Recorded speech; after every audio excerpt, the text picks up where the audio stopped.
अब देखिएगा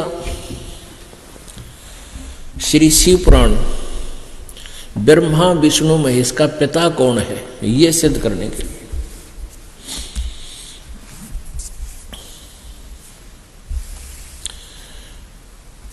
ये शिव पुराण है, गीता प्रेस गोरखपुर से प्रकाशित है। इसके संपादक कौन है?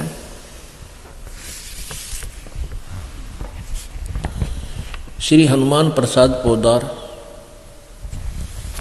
और ये गीता प्रेस गोरखपुर से प्रकाशित है।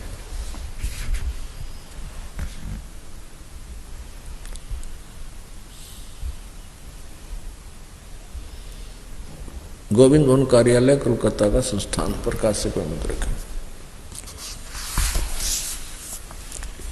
इसमें देखिएगा रुद्र संहिता संक्षिप्त शिव पुराण प्रश्न नंबर 98 के लास्ट से शुरू करेंगे, और ये है रुद्र संहिता 98 के लास्ट से। अपने पुत्र नारद की यह बात सुनकर लोक पितामह ब्रह्मा वहां इस प्रकार बोले। अध्याय 5 खत्म हुआ, अंत हुआ रुद्र संहिता का, और छठा प्रारंभ हुआ अध्याय। श्री ब्रह्मा जी ने कहा, ब्रह्मा जी ने अपने पुत्र नारद जी को कहा, देव शिरोमणे, तुम सदा समस्त जगत के उपकार में ही लगे रहते हो। तुमने लोगों के हित की कामना से बहुत उत्तम बात पूछी है।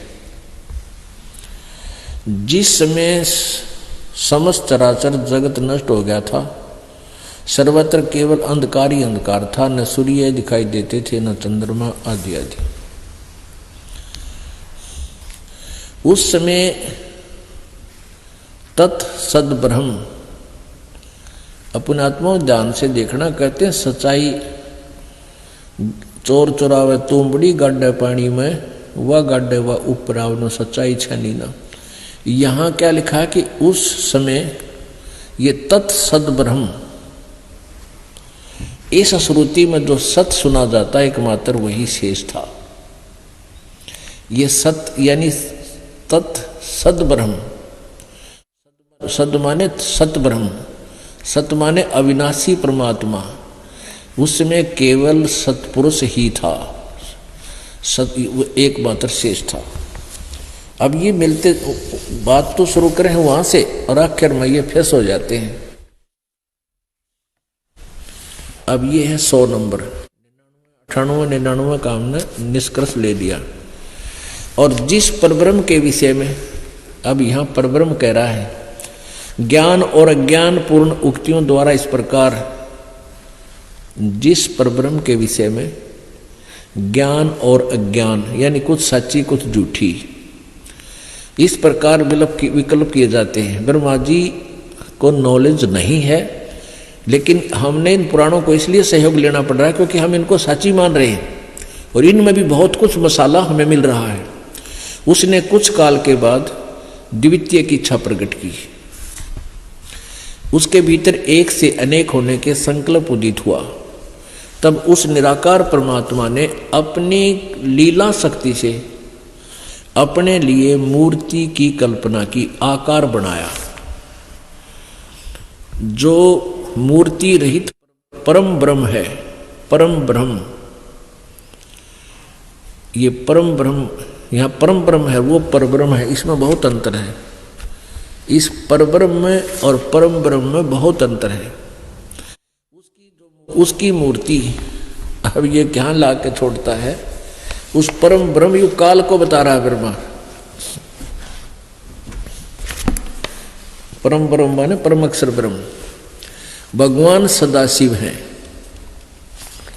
अर्वाचीन और प्राचीन विद्वान उन्हीं को ईश्वर कहते हैं। एक समय एकाकी रहकर स्वेच्छानुसार विहार करने वाले उन सदाशिव ने अपने विग्रह से स्वयं ही एक स्वरूप भूता शक्ति की सृष्टि की, जो उनके अपने श्रीअंग से कभी अलग होने वाली नहीं थी, उस पराशक्ति को प्रधान प्रकृति गुणवती माया बुद्धि तत्व की जननी विकार रहित बताया है। अब आप जी को दास ने सृष्टि रचना सुनाई है, उसमें बताया था कि उस काल के अंदर से परमात्मा ने वह दुर्गा निकाली थी। और ये ज्ञान एक बार कबीर जी ने परमेश्वर ने आकर ब्रह्मा को बताया था, लेकिन ब्रह्मा ने कुछ सुना कुछ ना सुना, काल प्रेरणा से स्वीकार नहीं किया। लेकिन वो याद से उसका थोड़ा थोड़ा वो बता रहा है। उस पराशक्ति को जो काल के अंदर से निकली थी,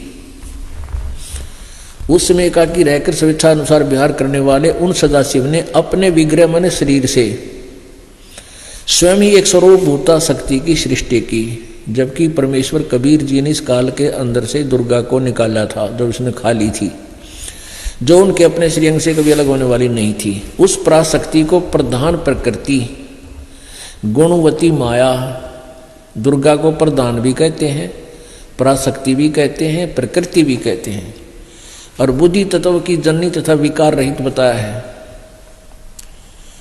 वह शक्ति अंबिका कही गई है।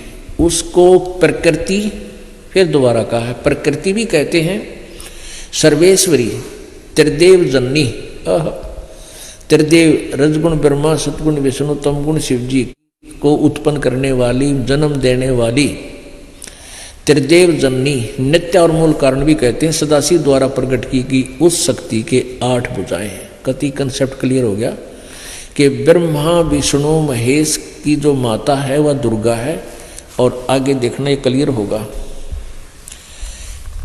नाना प्रकार के आभूषण उसके श्री अंगों की शोभा बढ़ाते हैं। वह देवी नाना प्रकार की गतियों से संपन्न है और अनेक प्रकार के अस्त्र शस्त्र धारण करती है। एकाएकनी होने पर भी वह माया संयोग वसात अनेक हो जाती है। इस दुर्गा ने ही अपने 3 रूप बनाए थे, एक सावित्री, फिर दूसरी लक्ष्मी और तीसरी जो है पार्वती, और तीनों से ब्याह कर लिया था, और चौथी वह अलग रह गई थी। तो ये एकाएकनी होने पर भी वह माया संयोग वसात अनेक हो जाती है। वे जो सदाशिव हैं उन्हें परम पुरुष, ईश्वर, शिव, शंभु और महेश्वर कहते हैं। अब देखना,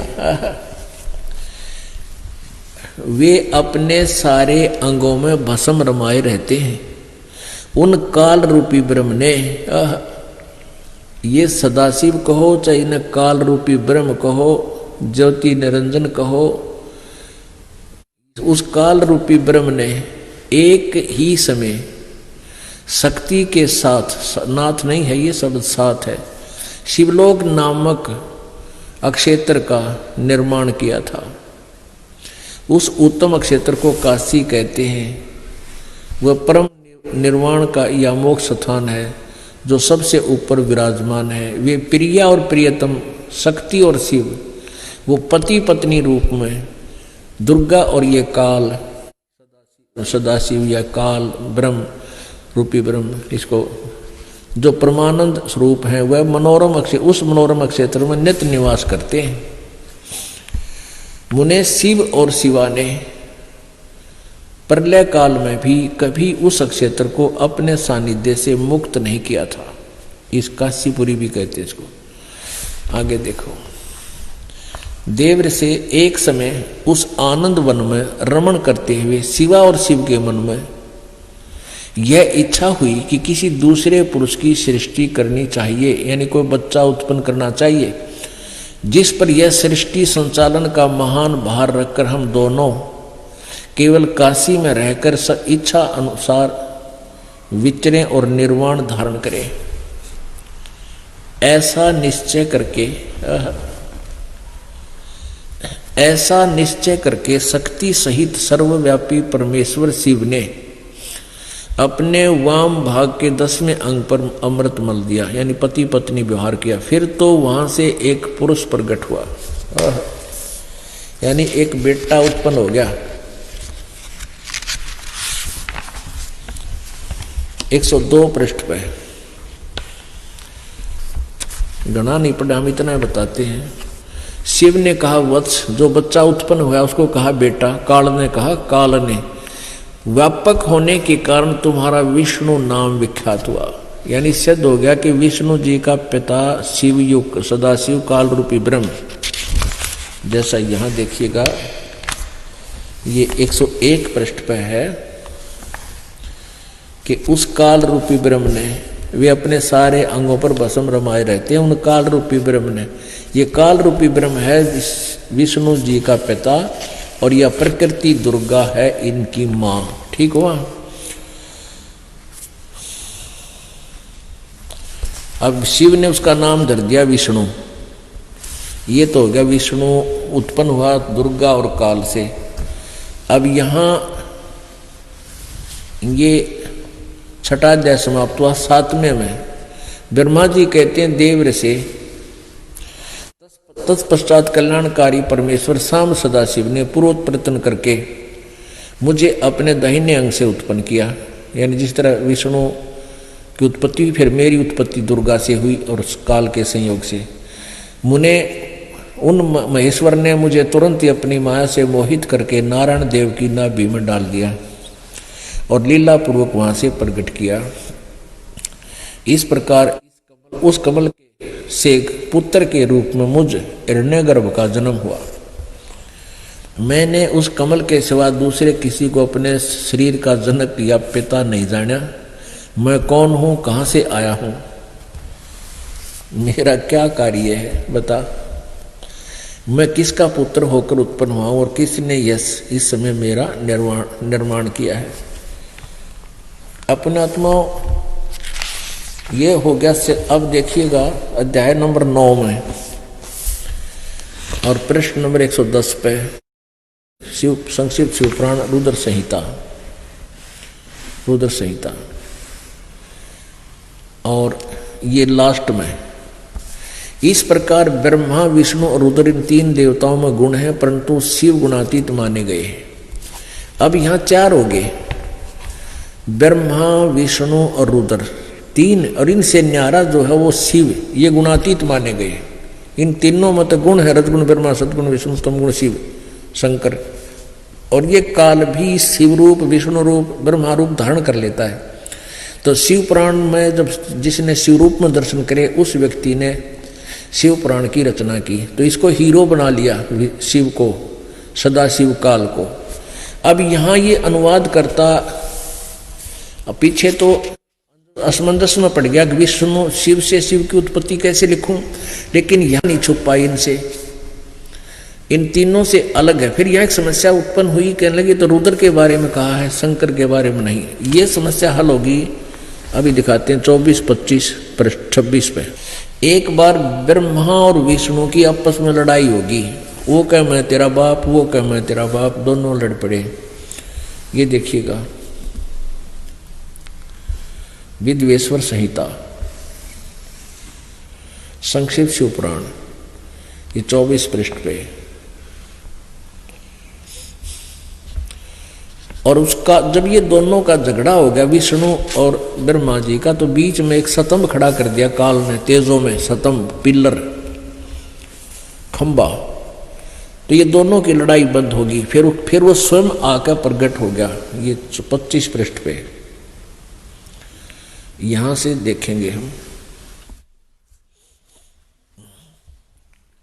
ब्रह्मा और विष्णु ने पूछा, जब ये काल आकर खड़ा हो गया तो दोनों ने आपस में चर्चा की इस काल के साथ। ब्रह्मा और विष्णु ने पूछा, प्रभु सृष्टि आदि 5 कर्तों के लक्षण क्या है, यह हम दोनों को बताइए। तो भगवान शिव बोले, यू काल बोला, आगे ज्यादा ना बताऊं, यहां लेते हैं। अब 26 पृष्ठ पर आ जाते हैं। पुत्रो, ये काल बोलता है, पुत्रो तुम दोनों ने तपस्या करके प्रसन्न हुए मुझ परमेश्वर से सृष्टि और सतिथि नामक 2 कृत प्राप्त किए। विष्णु और ब्रह्मा तो यहां तक हो गए, ये दोनों तुम्हें बहुत प्रिय है। इसी प्रकार मेरी विभूति स्वरूप, मेरे जैसे ही आकार के, मेरे जैसी वेशभूषा वाले रुद्र और महेश्वर ने, ये मैं नहीं, या ने शब्द है, रुद्र और महेश्वर ने 2 अन्य उत्तम करते संहार और तिरोभाव मुझसे प्राप्त किए, परंतु अनुग्रह नामक कृत दूसरा कोई नहीं पा सकता। रुद्र और महेश्वर अपने कृत्यों कर्म को भूले नहीं, इसलिए मैंने इनके लिए उनके लिए अपनी समानता प्रदान की है। अब ये दो तो ब्रह्मा विष्णु महेश हो गए और दो ये हो गए रुद्र और महेश, चार हो गए, और पांचवा ये बोल रहा है यो काल है। हमने यही सिद्ध करना था। यहां देखिए,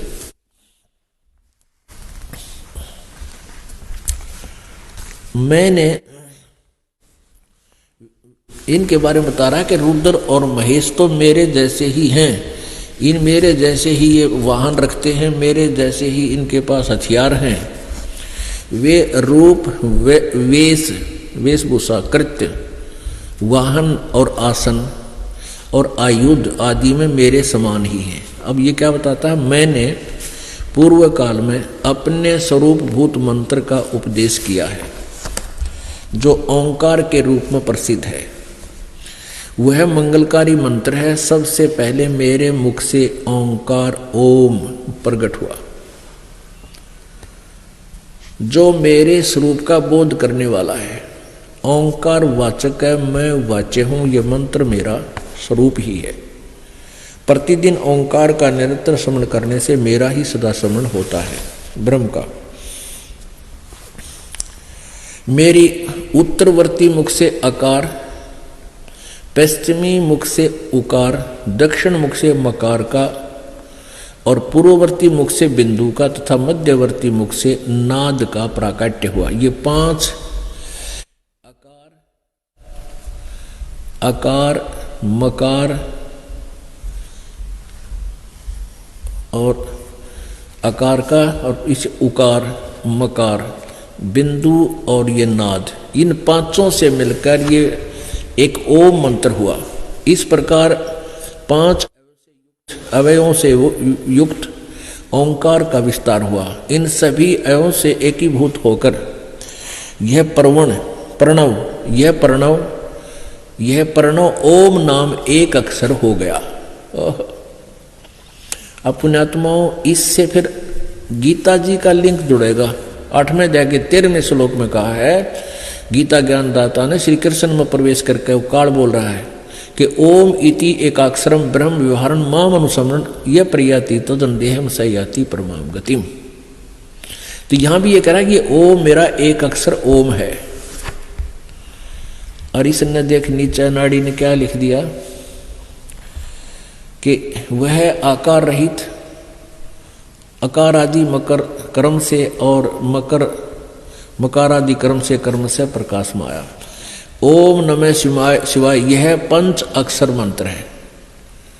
इस ओम नमः शिवाय में ये अकार मकार ने होकर 5 से, और जबकि स्पष्ट कर रहा है कि इस प्रणव मंत्र में इस ओंकार में ही 5 हैं। ये